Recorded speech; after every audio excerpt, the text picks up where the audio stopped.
কিন্তু এমন ঢালাও ভাবে মুসলমানদের অ্যারেস্ট করা আপনারা কি বোঝাতে যাচ্ছেন?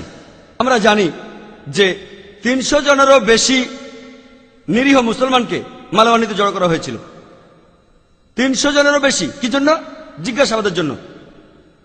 বুদ্ধিমান যে কোনো লোকই বলতে পারবে যে জিজ্ঞাসাবাদ করার জন্য কমপক্ষে 3-4 জন পুলিশ লাগে। যদি ঠিকমতো জিজ্ঞাসাবাদ করতে চান, একজন পুলিশ ভয় দেখাবে, একজন নরম ভাবে বলবে, একজন নোট করবে, একজন সবকিছু দেখবে। কমপক্ষে 3 জন, 4 জন না হলে 3 জন লাগবেই ঠিকমতো জেরা করার জন্য। 1 থেকে 2 ঘন্টা সময় লাগবে। বিশেষজ্ঞরা বলবেন 4-5 ঘন্টা লাগতে পারে, তাই বললাম 1 থেকে 2 ঘন্টা।